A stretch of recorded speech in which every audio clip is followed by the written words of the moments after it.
Why should a business prioritise its brand? Why wouldn't it? It's about what position they're looking to achieve. Tell us a little bit about a brand project you've recently worked on.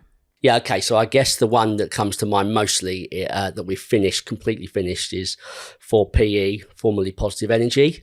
So, this is without doubt the largest and most significant brand project that we have undertaken as Brand Elect. And I couldn't be more proud of the work that we've done. So it's not really just about the size of the business per se. I mean, they're a huge, huge organisation that in actual fact, no one had actually heard of. So outside of the big six energy companies, they were effectively under the radar. So when they came to us, they were looking to have a brand realignment and in part position themselves to be visible. So as far as we were concerned, our piece in this was to be very, very clear about, okay, at this point, you're going to become very, very visible. You almost have to be careful what you wish for. And at that moment, we really need to act, behave, and conduct the brand so that it looked like a market leader. Add to that the fact that it wasn't just the energy services that they were looking to sell their customers. It was then really looking at being a full service business solution provider. So it was just such an interesting project. And I just feel like some of the things that we did really, really gave them great direction as to where the business goes next. Specifically, the work we did about productizing their audiences. So yeah, that was something that I think will stand the test of time for their onward marketing. How is brand crucial for building a business? Brand and business are effectively the same thing. So whenever I'm talking to businesses about brand, one of the first things I remind them is, at this point onwards, whenever I say the word brand, it's replacing the word business. So if you're thinking about, how do I grow my business? How do I grow my brand? How do I make more people want to come to my business? It's the same as I want more people to come to my brand. So I think if you can get around that in the B2B space, it's always very interesting. If you can get around the fact that brand isn't like Coca-Cola and Pepsi and McDonald's and all those sorts of things, and that it's actually the business that you're operating, that's where you can really understand and get and form your purpose. And this is really what it's about. If you've got a purpose and you can understand that, that means you've got the ability to tell the story. How is brand crucial for an exit strategy? Well, it's interesting this. So we've done work with businesses that are looking to exit, and finance people will tell you that brand has got absolutely nothing to do with it in relation to the fact that at the end of the day, they're buying the numbers. And it's really about when people are exiting, what's it worth? But brand, a well-formed brand, and thereby the ability to be more visible, have greater awareness, and have more effective marketing communications really means that's a hidden value. That's a hidden cost, a hidden value that people just can't see. But it stands to reason. If you're buying a business that has a value on its bottom line that also multiplies against the brand exposure that it has versus one that has good value on the bottom line, but no exposure whatsoever, it's a no-brainer. So building a brand for exit is something that we're very, very passionately about. How is a brand crucial for scaling? Okay, well, a brand is crucial for scaling for obvious reasons. So again, a well-formed brand. See, this is about positioning.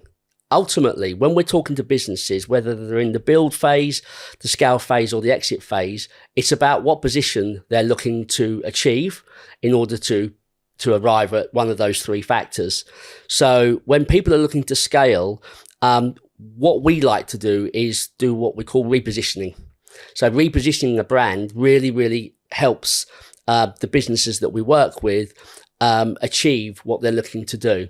Scaling to a lot of people isn't just about having more business. It might be different locations, different territories, more people, just the ability to grow their business in such a way that is manageable. And that's also things like systemization, infrastructure, the partners that you have around you, your supply chain, all of the factors that help with scaling.